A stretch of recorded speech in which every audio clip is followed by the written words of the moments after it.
Hello everybody, happy Tuesday. We are going live today with Michali and we're going to be answering a question that's been posted on our forum. We haven't done this in a while, so I'm really excited to be back to doing this. Feels like it's been so long, and it has been pretty long actually. Thank you for joining the real Bubby. We're just going to wait for Michali to join so that we can start.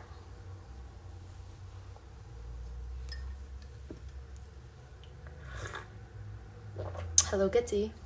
We're just waiting for Michali to pop on and we're going to start with our question. Hello Mary.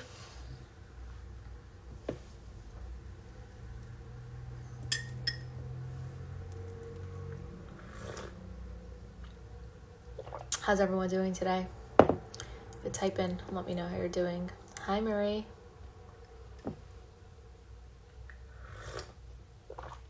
Hi R. Gutman. Hi Idar. We're just waiting for Michali to join. Not sure where she is. Let's see if I could ping her. Embrace. Invites. Baruch Hashem, that's good to hear. I'm happy you're doing well. Do you have nice weather? Does everybody have nice weather today? It's really nice out.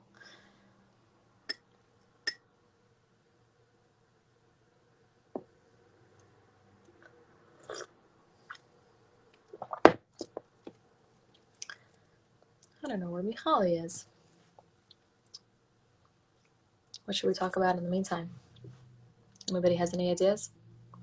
Haven't gone out yet, Mary. Okay, are you like in Brooklyn? Are you in the tri-state area where it's like nice weather? I like assume that everyone's like around where I am, but oh, Michali joined. Let's see if we can get her.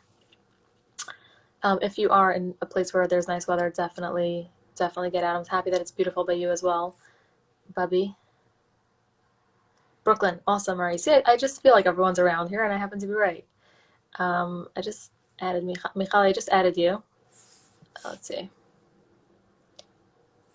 And I invited you again. Let's see if that helps. Accept. Hello, hands-on approaches. Hi, Michali. Hi. I hear you. I was thinking of like what can we schmooze about while we were waiting for you.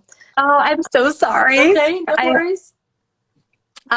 So I don't have the question in front of me, Okay. but I don't know if you can read it for today. Sure. Let me pull it up. Give me 1 second. Everyone's been Okay.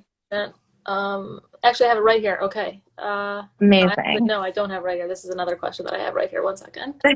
1 second. Here are we? Let me just refresh. I know it was a really good question. Yes. Taking on family's burdens. Okay. By M. Love. Hi, I'm wondering if anyone experiences this or has any ideas or tips on this. I get anxious very easily by what goes on at home. Everything that happens that has to do with my siblings, parents, or I hear about, I get stressed or nervous and anxious about it. For example, I have to just breathe. Hold on. When a family member is having a procedure, I get very nervous about it and I'm really scared. Or even if it's not medical or just stuff that have to get done. I get very concerned how it will get done. If anyone knows about how to handle the stress and anxiety of taking on things that are not necessarily my job too, it would be so appreciated. Thanks.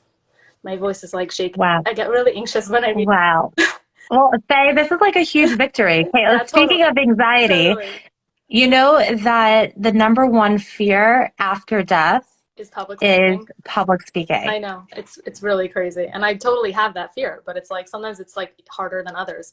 Reading is definitely a challenge, but I'm totally happy to do it. It's been something I've been like challenging myself with.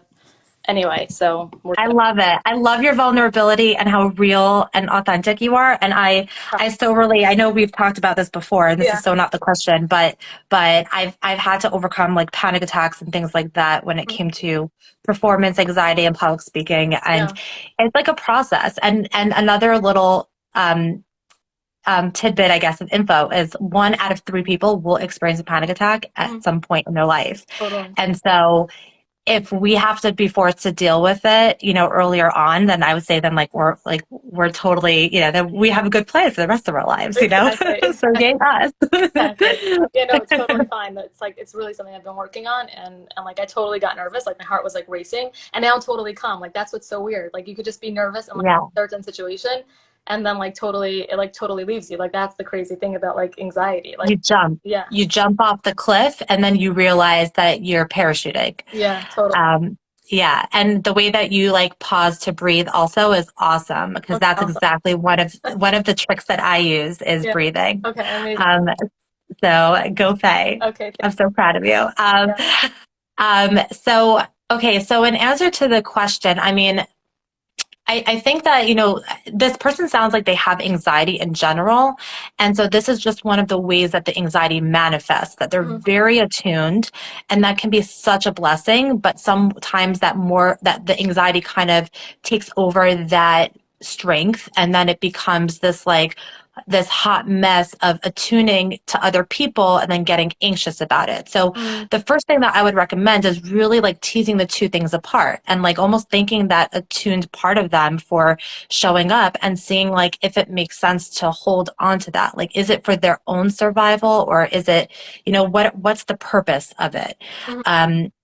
I forget where I read this, but one thing that I recently read was like, especially in regards to codependency, which is not necessarily what this person has, but is that a lot of times when we're attuned in almost a codependent way, Mhm. um, it's because that's how we had to survive our homes. We had to be so sensitive and aware of other people's emotions for us to kind of gauge where to put ourselves. And that enabled us to emotionally, sometimes unfortunately physically, survive our environments. Mhm. So I think the first thing that this person can use probably is space, Mhm. is to try to figure out what's me, who am I, where do I begin and end, and where does my family begin and end, Mhm. and start to identify boundaries. Now, it's hard to do this in your own home, so I would recommend getting like a coach or a therapist, somebody who's qualified to help you. Mhm.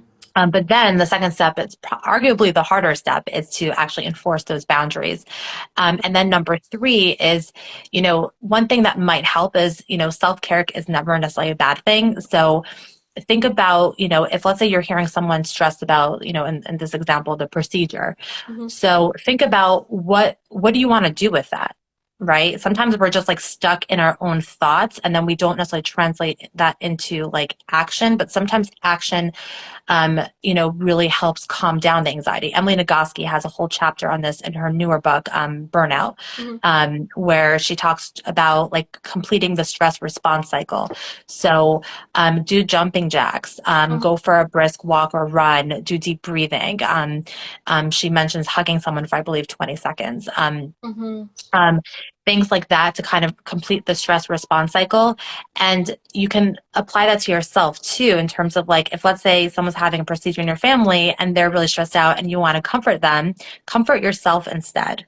Right. If you really recognize that it's not your job to be that person, then at least do that for yourself because you need comfort. Mhm. Right. 'Cause you're You're yeah, scared. and it You're makes sense. projecting. You're So identifying. if you're in a family to like almost feel the anxiety and even to have some anxiety because it is your family member, right? Like I think like Yeah. my thought was like maybe take it to the end. Like when you feel that anxiety as a result of somebody else going through something, maybe ask yourself, what is it that about like how is this going to impact me? Meaning, at first glance, it might feel like, oh, I'm just anxious about them, and I'm just like, a benevolent human being, which is very possible, and you likely are. But at the end of the day, we're all like selfish. I like to say on some level, and like You love it. there's some Yes. subconscious fear that you have of how this is going to impact you. So, like, let's say it's a parent that's not feeling well, you might at the like, all that said and done, they might have a cold, but you're already taking it in your mind subconsciously to like a time in the past when they weren't feeling well and you had to take care of all the kids, et cetera, and like that's what's making that anxiety so intense. So if you take it to the end, maybe now as an adult, you can be like, okay, even if this happens, I know as an adult now that this is my boundary and this is what I will do and this is what I won't be able to do. And all of a sudden, you won't have that much anxiety as a result of the sniffle of the parent. I'm just like giving that Yeah. example, if that makes sense. Like taking it to Yes. the end instead of just like I'm just that type that gets really nervous about a parent or sibling versus like okay, let me take that a bit further. How will that impact me? What's the worst case scenario and how this can impact me and how will I deal with that? And even if the worst case is let's say death, right? how will I deal with that? I have a support system. I have faith. I have this. I have that. Whatever it is, by going to the end and then realizing you have some sort of support for that, that might help reduce the anxiety in the actual moment. I love that. I love that. That's like, it's like a real action plan. It's kind of like, like that quote, like for every action, there's a reaction. So in this way, it's Yeah. kind of reversed. For every reaction, there's an action. Yes. Um, Yes. yeah, So that's yeah. kind of what my thought was, but your thought made me think of that, and I forgot what your thought was. I don't even know. That's But why. it was the same, it was along the same lines of like boundaries, like you need to Yeah, have at some point boundaries, and realizing that it's like you need to comfort yourself. It's your stuff as well as their stuff. yeah. Yeah, and I think that we need support with that. I mean, all of us, it's like when people say, "Oh, they have such good boundaries," when they say another person, they're talking about another person, like, "Oh, they have such good boundaries." It's not like they wake up one day, they make boundaries, they enforce the boundaries, and zahoo. Right. It's really it's a constant balancing act of, "Oh, I went too much to this way, now I need to go to that way," Correct. and that's the boundary making. And I think also. Shoot, I lost my train of thought. There was one other thing I was going to say. Um, in addition to just like having that support, Mm-hmm. um, it was, oh yeah, that like the self-care is really, the boundaries are self-care. And so I think that, sometimes what happens when we feel so bad for another person is like, we think like, oh, I'm being so selfish. And I love what you said. I completely agree with you about, that we're naturally all selfish. That's how we were born. But I think what can help is like telling ourselves, if I want to really be able to help them, like truly authentically help them, I have to take care of myself. And right now, in the state that I'm in, I'm not my ideal self. So in order for me to really help, I need to make sure that I'm my ideal self, that I feel centered and balanced and calm internally.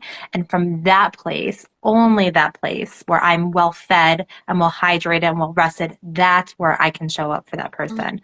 So I think sometimes that helps people that don't know how to prioritize themselves when they tell themselves, I'm still putting the other person first, then that can help. Or Shai Hecht says, and at least put yourself second, So I think that can also help with motivating people to create boundaries. Is like you're putting yourself in the best position to help people Mm-hmm. when you maintain your boundaries. Love it, perfect. Yes, it's a selfless and a selfish act at the same time. Yeah, That's like, exactly. someone Exactly. asked a question here, Yisronis. How do you remember in the moment? So I'm not sure what specific part you're referring to. Um, how do you remember what in the moment? Could you think of what he might be asking as it relates to this, Michali? Like how do you know in the moment like what to do, or like if you should be helping or like applying those boundaries? I don't know. Maybe. I mean, I guess like, I mean, yeah, yeah, identify like how you're feeling in the moment. And if you're in the moment of like overwhelm or extreme anxiety or just any overwhelming feeling of anxiety or sadness or guilt, that's never a time to, that's a time to like, when you notice that like emotion spike, that's when you want to like take a step back and introduce yeah. self-care, a boundary, self-reflection, give yourself space like you had started with space. Yeah, I would agree with that. And I think, my husband has this whole like format for like OD stuff when it comes to like, Mm-hmm. um, organizational psychology, basically. Yeah. But that like your first thing is like you want to identify internally the markers Mm-hmm. for for yourself when you're in those places, right? So a lot of times we actually have like physiological or physical responses to stress, right? When we're anxious, our heart might race, we might have trouble breathing, our faces might feel hot or get red, our hands might tingle or feel shaky or sweaty, right? There's so many different feelings, like literal actual physical sensations that we have. Learn to identify those and then start to get really good at just catching them, not judging them, just catch them. Say, ooh, I'm feeling this. Huh, I wonder, am I anxious right now? What's going on? And then as you start to cultivate that awareness, that's when you can intervene. But the first step is really to just build the awareness of what your personal markers are for that. Love that. Okay, thank you so much, Michali. Thank you everyone for joining. I think we really like So my pleasure. from all angles, and I think it was really helpful. It was like a unique Yeah. question. We never really got this one before. So thank Yeah. you, Love, for asking it. Thank you. Thank you so much, Faye, for all your words of wisdom. Thank you, and thank you for joining us. And it's been so long. Like it was so nice to do this again. So nice, Susan. And I'll see you, God willing, next week on Monday. Okay. Yes, exactly. Take care. Bye bye, everybody. Bye.